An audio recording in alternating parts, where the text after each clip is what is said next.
babala po sa lahat po ng kababayan natin na merong mga online wallet, no? Tulad ng GCash, ng Paymaya at ng kung ano-ano pa, no? Binabalaan ko po kayo at sinasabihan ako na kayo ng maaga na wag nyong ibenta ang inyong mga account. Dahil ang mga account na ito ay maaring gamitin sa illegal na activity tulad ng transaction sa droga, ransom sa kidnapping, at kung ano-ano pa. At kapag ito nagamit sa krimen, kayo po ay maiimbentahan at maimbestigahan para ipaliwanag kung bakit nagamit ng mga kriminal ang account na dapat ay personal na sa inyo.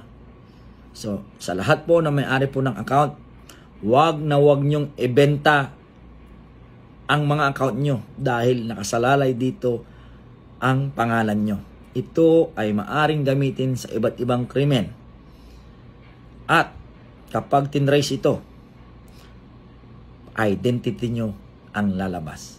At mapipilitan kayong magpaliwanag sa pulis, sa mga investigador, o baka umabot pa tayo hanggang sa korte. So sa sino man po nagbenta ng kanilang account, ngayon pa lang, siguraduhin nyo na kilala nyo at meron kayong proof of identity kung sino ang bumili o pinagbentahan nyo ng inyong mga account. Dito po sa anti-kidnapping, meron na po tayo experience na dineposit sa isang account. At nang malaman natin, binenta niya yung account na yon. At maaari siyang madamay sa ipapile natin complaint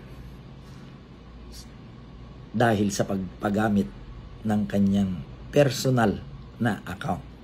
So tuwing tayo ay nagsasubmit ng mga ganito bank accounts, mga GCash account, mga Paymaya, nagsasubmit po tayo ng ating mga personal identifications.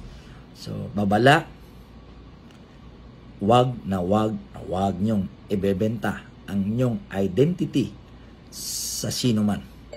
Mas lalo na sa maliit na halaga. Mag-ingat.